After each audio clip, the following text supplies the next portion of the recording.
छत्रपती शिवाजी महाराजांवरील वादग्रस्त विधानं थांबता थांबत नाही. आता मनोहर भिडे यांनी एक विधान केलं की छत्रपती शिवाजी महाराज हे सर्वधर्मीय नव्हते, त्यांनी हिंदवी स्वराज्याचा विचार राबवला असं ते म्हणाले. आणि याच नेमक्या त्यांच्या विधानाबद्दल बोलण्यासाठी आपल्यासोबत आहेत राष्ट्रवादीचे आमदार अमोल मिटकरी. आमदार साहेब, हे विधान जे केलं आहे मनोहर भिडे यांनी, कसं पाहता याच्याकडे? पहिल्यांदा तर तुमचं अभिनंदन की तुम्ही मूळ नाव सांगितलं असं वादग्रस्त विधान करणाऱ्याचं.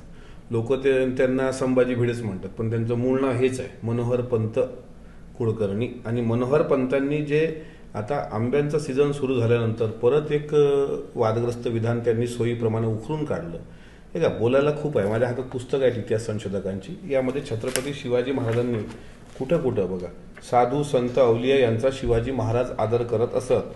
त्यांनी सहिष्णुपणाने मुसलमान संत हजरत पीर सय्यद याकूब यांच्या दर्ग्याला ऊद, फुले आणि फकीराची बिदागी वगैरे बाबींवर खर्च करण्यासाठी उटंबर केळशी या गावातील 653 एकर जमीन आज्ञापत्राने इनाम दिली.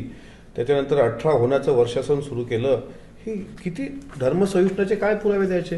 हे बघा, महान राजा शिवाजी हे बाळकृष्ण यांनी 4 खंड लिहिलेत. आणि हे कोल्हापूर विद्यापीठ म्हणजे शाहू संशोधन केंद्र शिवाजी विद्यापीठ कोल्हापूर यांनी छापलेलं पुस्तक आहे. आणि मला एक सांगा की ज्या वेळेस असं वादग्रस्त विधान संबंधित मनोहर पंत करतात त्यावेळेस आमचा त्यांना प्रश्न असा उभा राहतो की तुम्ही आता शिवाजी महाराज हे धर्मसहिष्णू नव्हते, शिवाजी महाराज हे हिंदवी स्वराज्य त्यांचं वेगळं होतं. अरे, शिवरायांच्या हिंदवी स्वराज्याची व्याख्या म्हणजे 18 पगड जाती आणि 12 बलुतेदार. आता माझा दुसरा एकच प्रश्न या भिडे गुरुजींना आहे, प्रशांत कोरटकर आणि राहुल सोलापूरकर हे 2 सद्गृहस्थ तुमच्या लेखी जे बरळले, त्यावेळेस तुम्ही मूग गिळून का गप्प होता? ते 2 तुमचे जावई आहेत का? याचं उत्तर जरा महाराष्ट्राला द्या. आणि शिवाजी महाराजांचं चरित्र ज्याचा तुम्ही वापर केला, आता सांगा ना, 32 मन सोनं तुम्ही गोळा करताय ना, ते सोनं कुठं गायब आहे?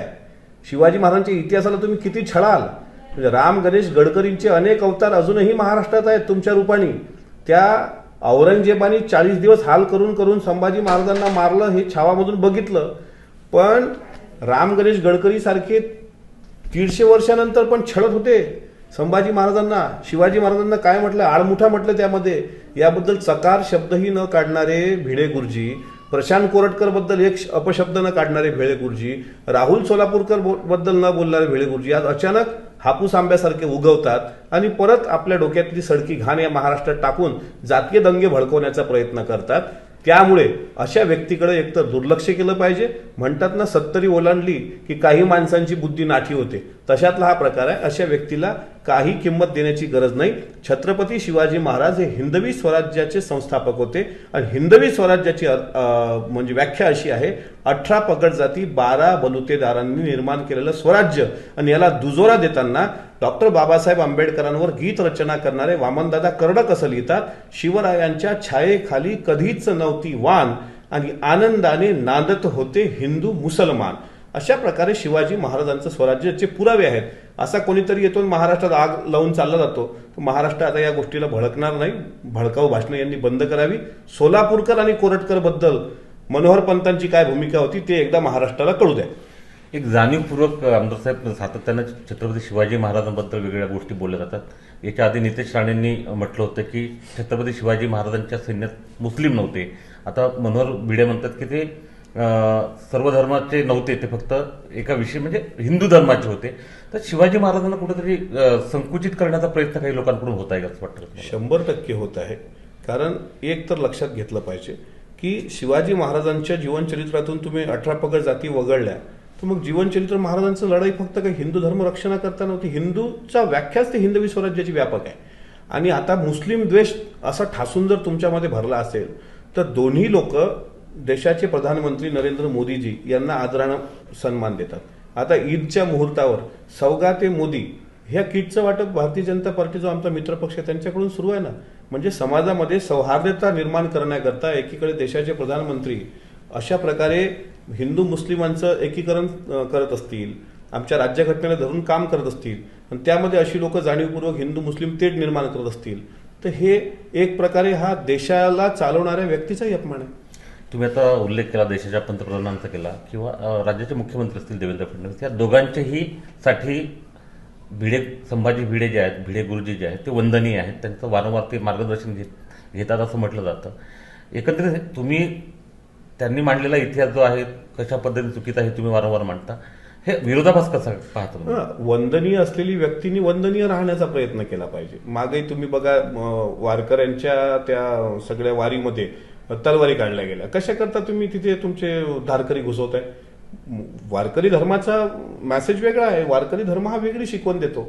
पण एखादं आपण देशाच्या प्रधानमंत्री आपले अनुयायी आहेत असं दाखवतो. महाराष्ट्राचे मुख्यमंत्री, मी त्यांचा आभार मानेल की प्रशांत कोरटकरला त्याला अटक झाली. अटक झाल्यानंतर त्याच्याकडून जे काही खरं आहे ते आता बाहेर यायला लागलं, म्हणजे पोलीस कसून चौकशी करतायत.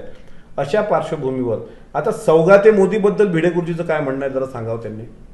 जे देशाचे प्रधानमंत्री मोदीजी त्यांचे अनुयायी आहात असं तुम्ही म्हणताय, त्यांनी सौगाते मोदी नावानी आता ईदला किट वाटपाचा कार्यक्रम केलाय मुस्लिम बांधवांसाठी.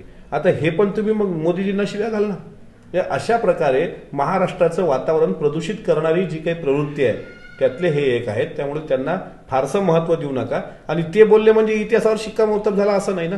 रियासतकार गोविंद सरदेसाई, सेतू माधवराव पगडी, डॉक्टर जयसिंगराव पवार, डॉक्टर बालकृष्णन ही लोक काय मूर्ख होती? न्यायमूर्ती गोविंद महादेव रानडे या लोकांनी शिवचरित्राचा अभ्यास करून चरित्र साधना आणलेली आहेत. असं हे कोणी म्हणतील. तुम्ही मदारी मेहतर नाही नाकारू शकत, तुम्ही हिरोजी फर्जंद नाही नाकारू शकत, तुम्ही केळशीचे सुफी संत याकूब बाबाला दिलेलं वर्षासन नाकारू शकत नाही, तुम्ही शेख मोहम्मद बाबाच्या दर्ग्याला मालोजीराजेंनी दिलेली सनद नाकारू शकत नाही. कितीतरी उदाहरण द्यायची. श्रीगोंद्याला जाऊन बघा, हिंदू मुस्लिम एकीकरणाचं दर्गा असलेलं ते प्रतीक आहे. सगळेच मानतात त्याला, हिंदू मानतात, मुस्लिम मानतात. अशा प्रकारे काही मंत्री आणि काही अशी लोक वादग्रस्त विधानं करतात. त्यामुळे महाराष्ट्राचं वातावरण गढूळ होतं. गुरुजी जरा शिक्षणाबद्दल बोला. आमच्या मराठा बहुजन समाजाची मुलं आज आत्महत्या करतायत. अनेक शेतकऱ्यांची प्रेतं, मग ते औरंगजेबाचं प्रेत जाऊ द्या कबरीत, पण प्रेतं सरणावरची शेतकऱ्यांची बघा. कधीतरी शेतकऱ्याबद्दल एक शब्द बोला. महाराष्ट्राचे प्रश्न वेगळे आहेत. उलट मी असं म्हणतो की भिडे गुरुजी महाराष्ट्राच्या महायुतीच्या सत्तेला गालबोट लावून आग लावण्याचं काम महाराष्ट्रात करतायत. अतिशय महत्वाचं जे विधान आहे आमदार अमोल मिटकरी यांनी केलं आहे की छत्रपती शिवाजी महाराजांची हिंदवी स्वराज्याची जी संकल्पना होती ती सर्व धर्म समभावाला घेऊन चालणारी होती. आणि या सर्व धर्म समभावाची भावना घेऊन जात असताना 18 पगड जातींचा विचार जो आहे तो त्यांच्या हिंदवी स्वराज्याच्या संकल्पनेत होता. उमेश रोणे, एबीपी माझा, अकोला. एबीपी माझा, उघडा डोळे बघा नीट.